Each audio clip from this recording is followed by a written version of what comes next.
The answer to the question of dogs, the universe, and everything? It's bacon, of course.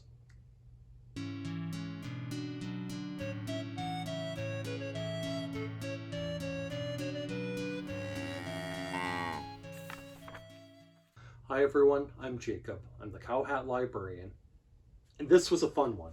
It is Dalmartian by Ruth Cummins. As the story starts, some aliens invade a neighborhood looking for samples. These aliens don't look like the stereotypical gray-skinned, bald aliens with giant eyes and spindly fingers. No, they look like dogs that walk around on their hind legs. Well, when they accidentally make a commotion and they hear someone coming, they retreat, accidentally leaving one behind, who's invited into the home of this boy. Who sneaks him upstairs in his house and negotiates the sleeping arrangements. And in the morning, the boy feeds his alien guests some breakfast. Now, the food isn't really to the aliens' tastes, and what's more, really, he's expected to eat it without a fork, but when he gets a fork, he gives it a polite try. But then the boy stumbles on something better. Another compromise. And it's safe to say that the alien loves it. And so the story continues from there, with the boy and the alien in the shape of the dog becoming friends and going for walks together and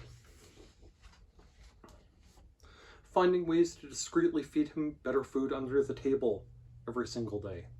Until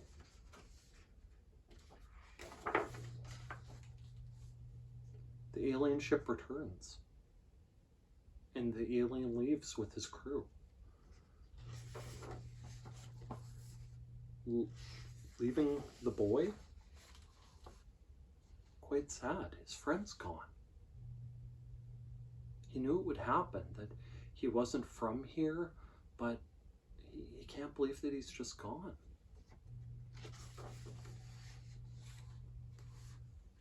But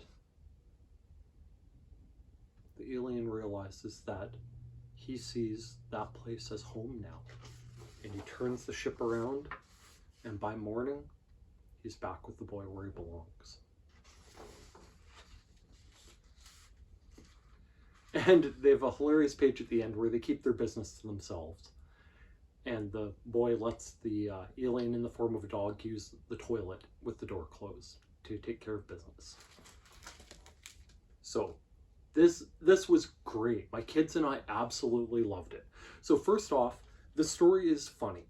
You could take it as either a literal explanation for the story that happens, that this thing that appears to be a dog is actually an alien, that he's living with this boy because he got left behind and he made a decision to stay with him. The cynical among us could also take it as the boy's explanation for how he got this particular dog, when he's telling his friends and classmates and grandparents and the random mail carriers the dog chases after. It could just as easily be that. The story doesn't go out of its way to prove one way or another, and I think that's a fun way of doing things. I've liked that approach ever since the days of Calvin and Hobbes, where Hobbes's true nature was never really revealed, and where Watterson himself said that he's not interested in exploring what's real. There's, Calvin's view of the world and how things really are, and then there's his dad's view of the world and how things really are, and his mom's view of the world and how things really are. And they all have their different realities based on their view of what things are real. And I think this book falls in that same general category. The writing style is good. It's written very matter-of-factly. This happened, this happened, this happened. Stephen, the boy, did this. The visitor did that.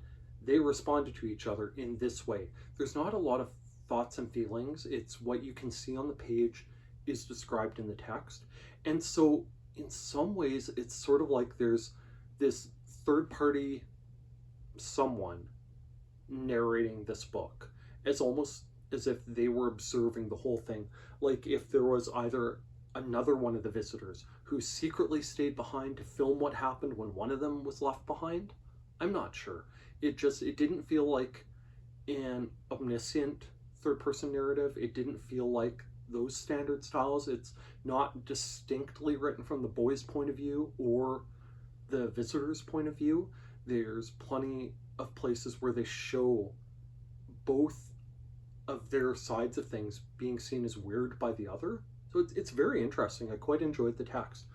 The illustrations are neat. The limited tones here are very effective in conveying things. You know, the stark yellows for the night, the green and white for the dog, and the cool blues in the house. It's very effective. It's fun. The drawing of the visitor reacting to the bacon is one of the funniest things I have seen in a while. I love this illustration so much. There's so much to it on this simple double-page spread. The tears of joy in this dog's eyes, the just slight line indicating the raised eyebrows, surprise, happiness. He's clearly overjoyed. He's got a huge mouthful. He's still in the process of chewing it, and he loves it so much that his ear is flapping in the shape of a piece of bacon. It is a delightful, funny, whimsical illustration, and it made this book for me. The rest of it's great too, but this one sold it for me like nobody's business. The stuff where Stephen expects the visitor to act like a dog by throwing a ball for him and taking him for a walk and so on was great, and the visitor reacting to a dog stopping to do his business and being horrified was just hilarious. It was great. And the spaceship scenes remind me of stuff written sort of like the 50s, 60s, maybe 70s, where it was sort of futuristic stuff. The sterile gray, the nuts and bolts, the very fairly sleek displays. And I liked it. I liked it a lot.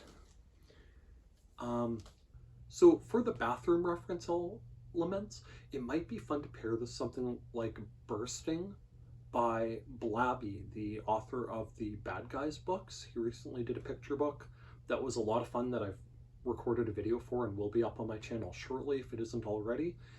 You might also try pairing this with other space-related ones. Maybe something like Mars Needs Moms would be okay, I think. It would be kind of a neat 1-2 punch with very, very different contrasting styles and feelings and actions in this vein. I think that one might be fun. Or possibly, oh, am I going to remember the title of this?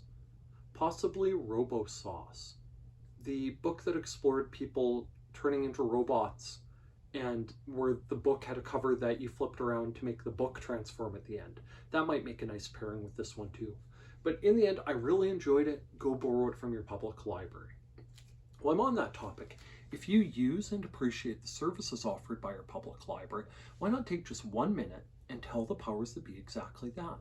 Tell your mayor, tell your council member, tell your MP or MLA that you use and appreciate the services offered by your public library. We're at a time where some public libraries are having trouble finding sustainable funding to continue improving the materials, programs, and services they offer. And a few good words in the right ears might make a world of difference. If, by some chance, you're a library staff member, don't forget, watching my videos counts as professional development time. With that, thanks for listening to me praise this one to the skies. By all means, please like, please subscribe, and please check back to see what else I have to talk about from the Cow Hat Library. Thank you. Bye now.